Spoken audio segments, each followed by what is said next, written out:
अस्सलाम वालेकुम गाइस, मैं आपका भाई फैसल खान जंतर मंतर से। तो रियान भाई, मेरा एक सवाल था आपसे। जी।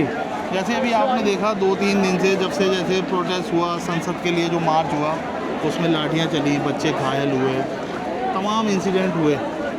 उसके बाद जिस तरह से विपक्ष ने मोर्चा संभाला है, जैसे राहुल गांधी ने और तमाम विपक्ष के नेतागण ने एग्रेसिव हो के मोर्चा संभाला, क्या इसका भी कोई फ़र्क पड़ा है?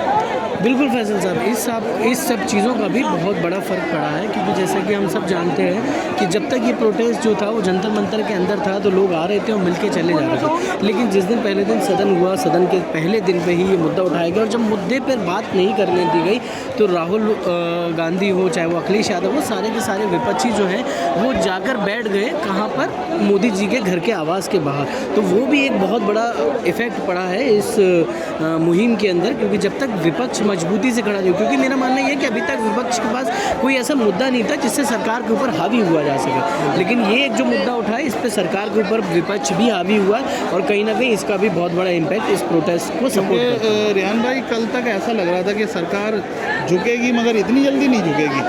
बिल्कुल। और आज सरकार को जो देखा है ना, तो मतलब एक जो है ना सॉफ्ट कॉर्नर यूज़ किया उन्होंने, और थोड़ा सा झुके भी हैं इस चीज़ को लेके, या जो भी कह लो, सॉफ्ट कॉर्नर कह लो, कि मतलब मांगों को माना, शर्तों को माना। और कल तक ऐसा लग रहा है कि प्रोटेस्ट ये ख़त्म ही हो जाएगा। बिल्कुल फैसल भाई, मैं जैसा कि अपने पहले भी आपको ये चीज़ बता चुका हूँ कि सरकार इसको किसी तरीके का एक स्कूल समझ रही थी, जो 12 बजे के लंच के बाद बच्चे अपने अपने घर चले जाते हैं। बट उनको ये चीज़ का बिल्कुल भी अंदाज़ा नहीं था कि ये प्रोटेस्ट इतना आगे बढ़ेगा और इस प्रोटेस्ट में इतने लोग, आप चाहे देखेंगे, अगर फॉरेन कंट्रीज़ में भी देखेंगे, लंदन, कनाडा, कई बाहरी विदेशों में भी इस प्रोटेस्ट लोगों ने प्रोटेस्ट किया है, और जिससे सरकार पर एक बहुत बड़ा इफेक्ट पड़ा है। और सरकार को ये बात भी समझ में आ गई थी कि अब इसका और कोई सॉल्यूशन नहीं है, तो झुकना ही बेहतर रहेगा।